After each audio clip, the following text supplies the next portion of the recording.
The following day went much the same as the first, cleaning and clearing out garbage from the house. The only difference from that first day was the light snow that began to fall in the early afternoon. Still, we were moving much more quickly than we anticipated.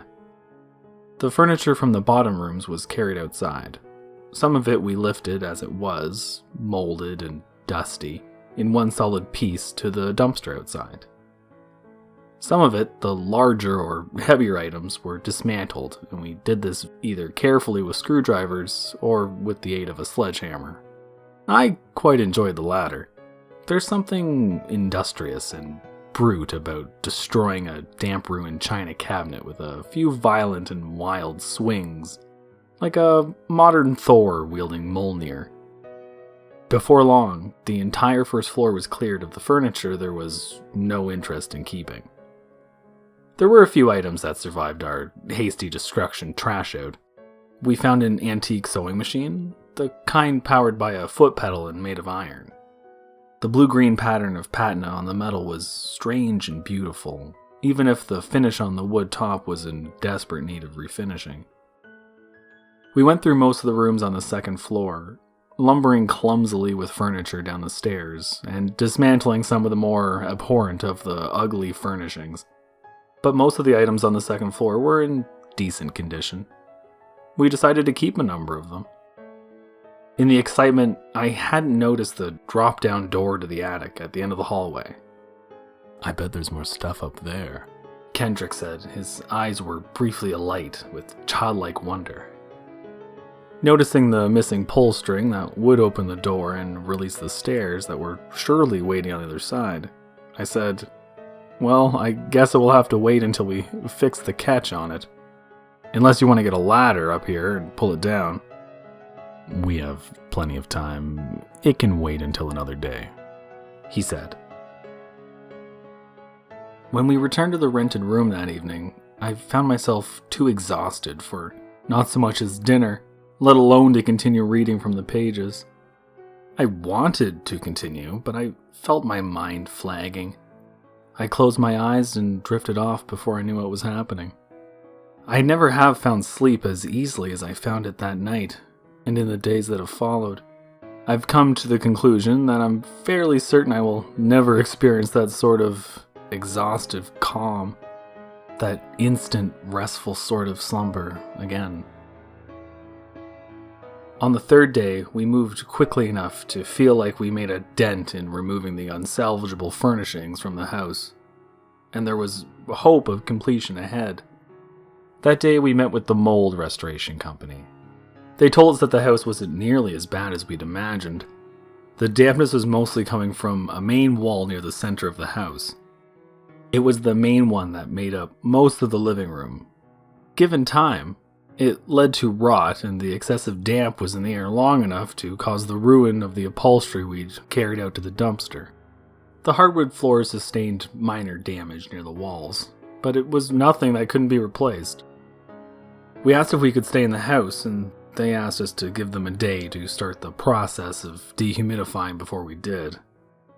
There was some mold, but it tested negative for that dreaded bane of homeowners. It wasn't black mold, just regular old mildew. Short-term exposure wouldn't cause much risk for us, but it wasn't recommended nonetheless.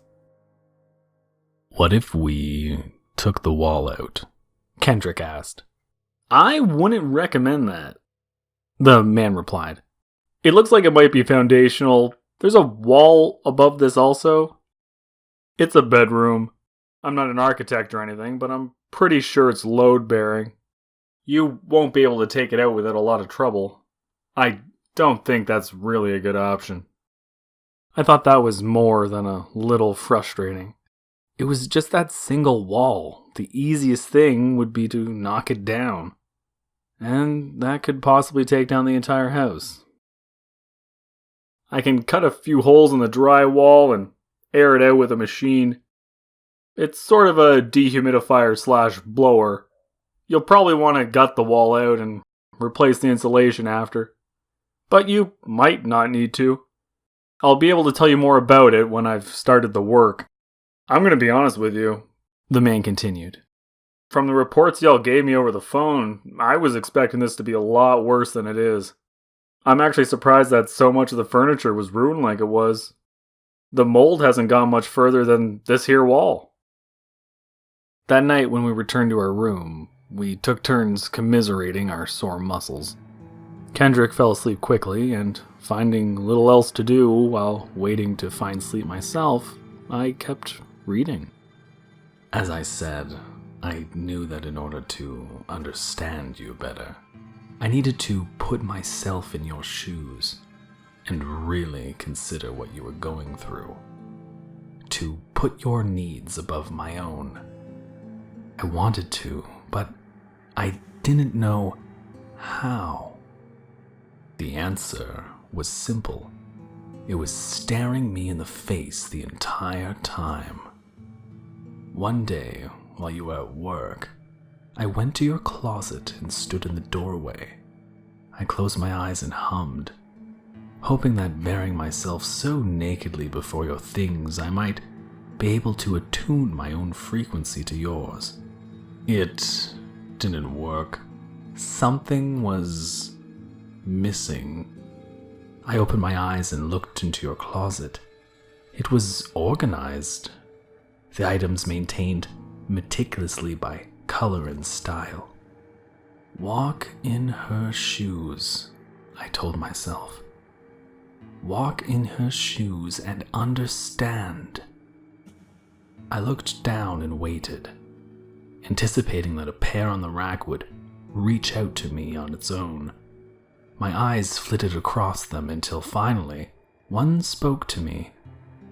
The perfect pair. I felt they were the essence of who you must be deep down. Their black toes sparkled in the darkness of the closet. When I put them on, I was 6 inches taller, and a sense of confidence, of power washed over me. When I looked in the mirror, that feeling fled from me just as quickly as it rose. It wasn't enough. A walk in the shoes wouldn't be enough to understand you. I needed something more. My eyes grew wide as I laid next to Kendrick, in bed at the Valiant Arms. A smile fell on my lips as I realized I was reading this without really processing it. I'd been reading as though it was some sort of poorly written novel, a fantasy book taking a slight turn towards the strange. I'd been quietly laughing as I read the last few paragraphs, forgetting entirely that this was an account of something that happened at some point. These were a stranger's private thoughts, and I'd been vaguely amused by them. I'd been smiling. I shuddered at the ominous nature of the last line I'd read. A walk in the shoes wouldn't be enough to understand you. It would never be enough to truly understand you, just to wear your shoes on my feet in your room. It was painfully obvious as I stood exposed, naked in your bedroom mirror, that I needed something more. I didn't feel enough like you in these shoes. Not yet. I felt the urge to laugh again, and stifled it with a snort. The last thing I needed was to disturb the grouch beside me while he slept. He was a wonderful husband, Kendrick, but woe to the man who disturbs his rest. The Kenny who is awoken suddenly is a vengeful and snarling shadow of the man I married. The journal was amusing when I thought of it in the right light, but people were entitled to their quirks and kinks.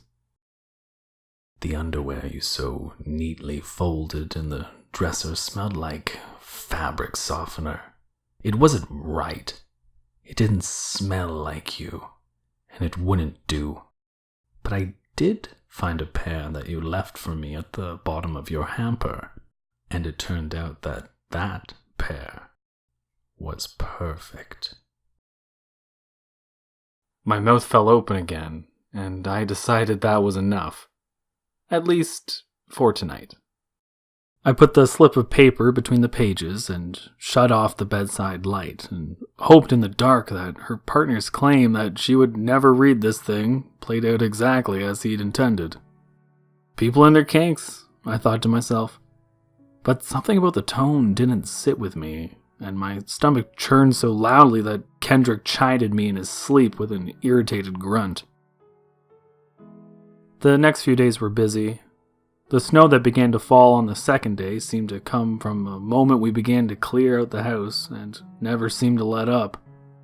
Still, we worked until every piece of furniture that wasn't worth keeping found a place in the rusty dumpster, and slowly began to disappear beneath the white powder.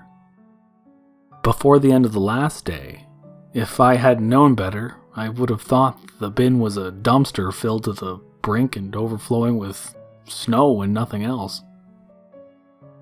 The man from the restoration company stopped by each morning to empty out the water from the machines as they noisily removed the damp from our walls. After the second day, he assured us that we were safe to move our things in if we could stand the sound of the industrial dehumidifier in our living room.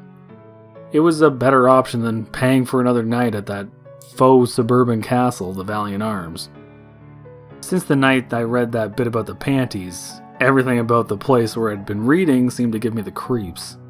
The suits of armor that flanked the base of the staircase, the cockeyed portrait of Marie Antoinette, King Henry and his mismatched ears. I began to dislike the way that all their lifeless eyes seemed to stare into me. "You read that man's thoughts," they said. "We know his secrets as you know his secrets," they said. "You're disgusting because you read it and felt a tickle of fascination about it," they said. And they said all these things with a glare, without making a single sound.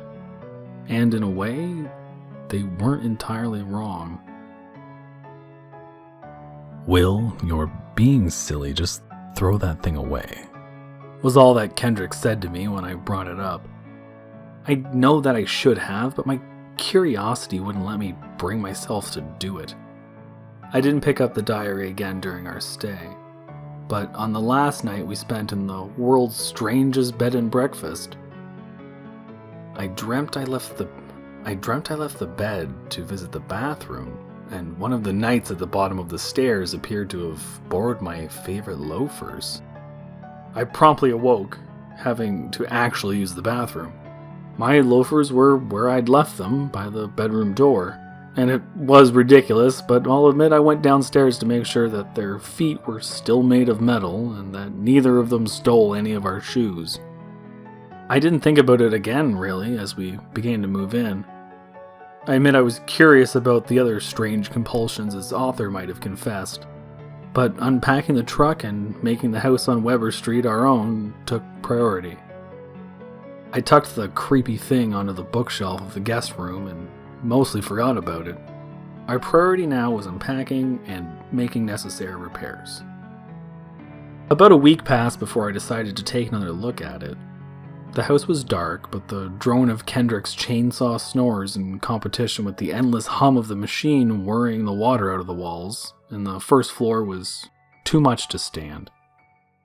I headed to the guest room to quiet the din. This room became the lair of those monsters that were the remainder of our yet-to-be-unpacked moving boxes. Before I realized what I was doing, the worn leather cover of the diary was bent open on my fingers, and I was thumbing my way through the flimsy brown pages once more. "That day you came home early, I was startled. It was a close one. You almost caught me that day. Naked in your bedroom mirror except for an old pair of your panties and those sparkling black pumps. Of course I couldn't let something like that happen.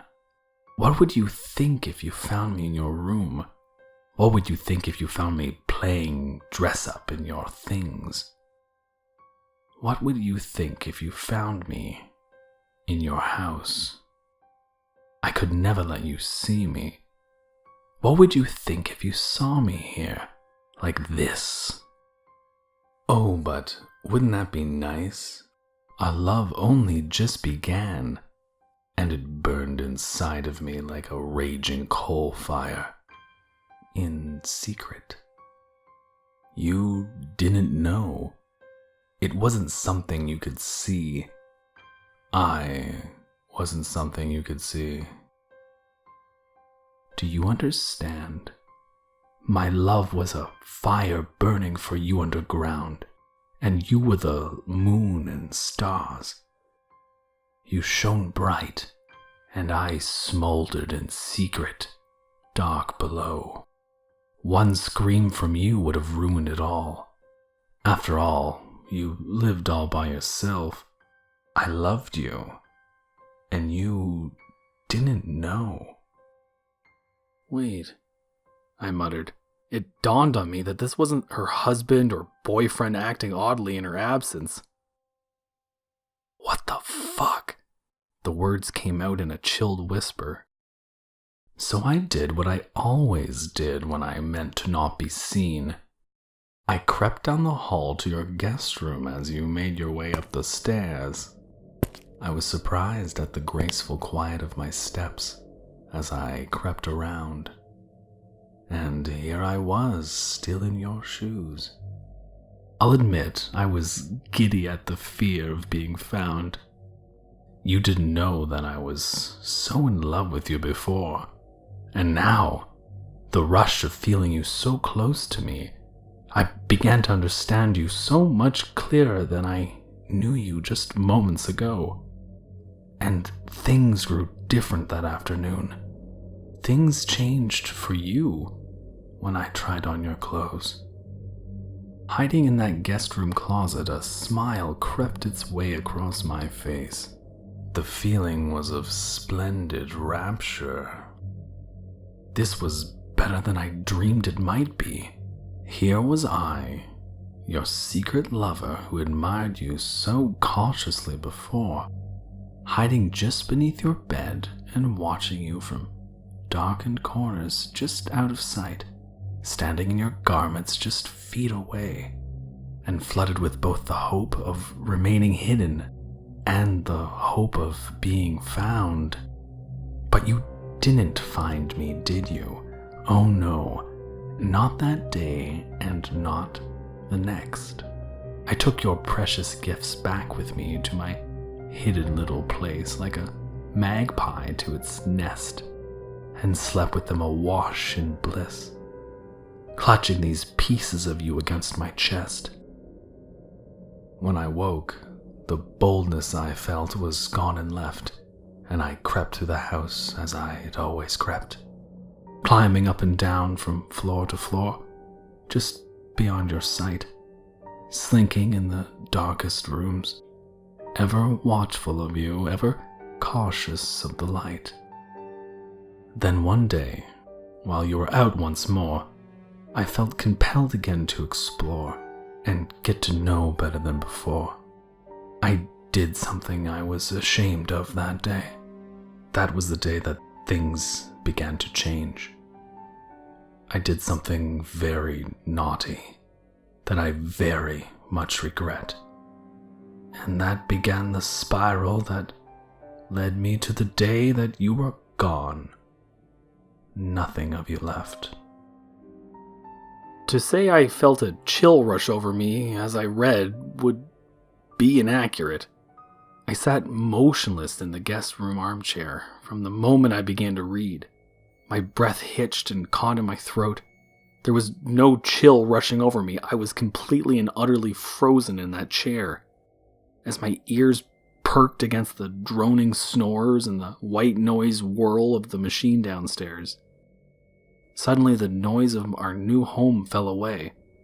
Background noises that filtered themselves out as I heard them.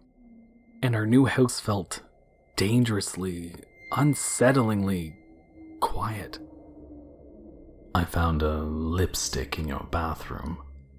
I was mesmerized by its shade and shape. It looked quite lovely, accentuating the shadows of my face.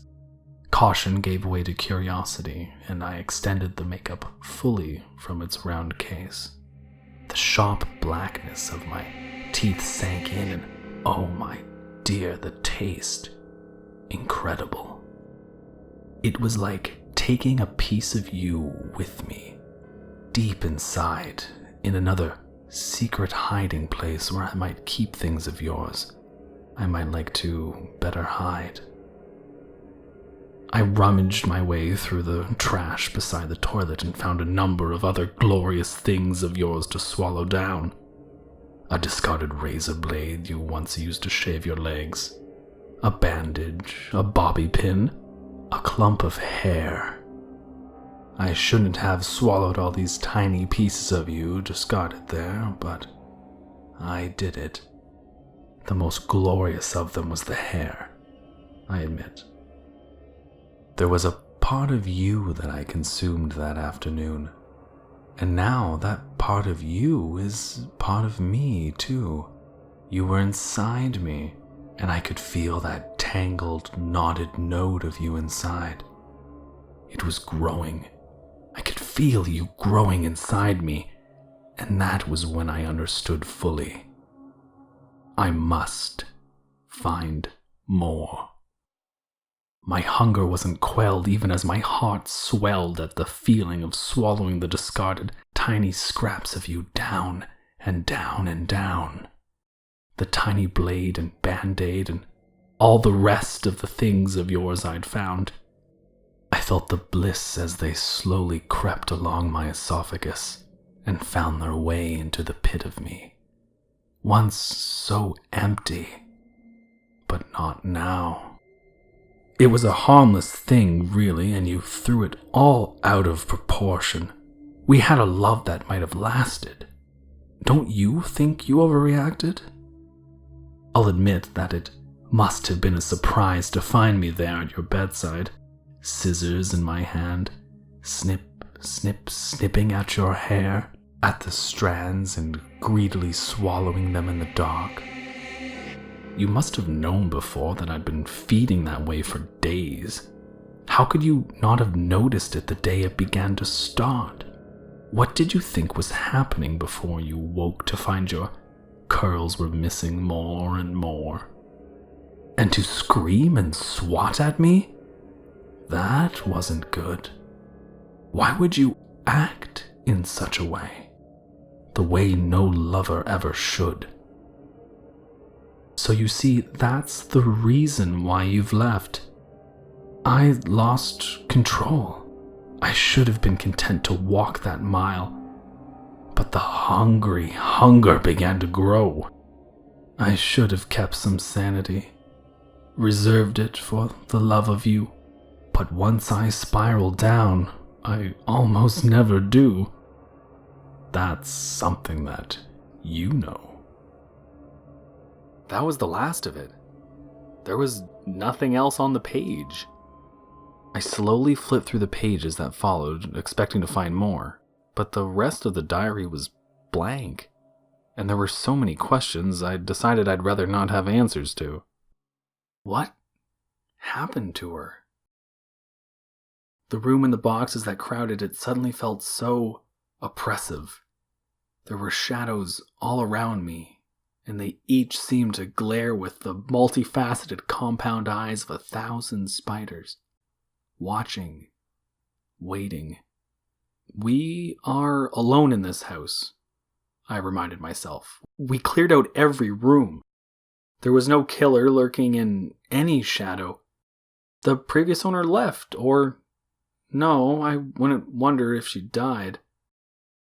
She found a stalker in her house and fled. The locks were all changed. This was our house now, and this deranged memoir was a disgusting fiction penned by the hand of some creep who was gone.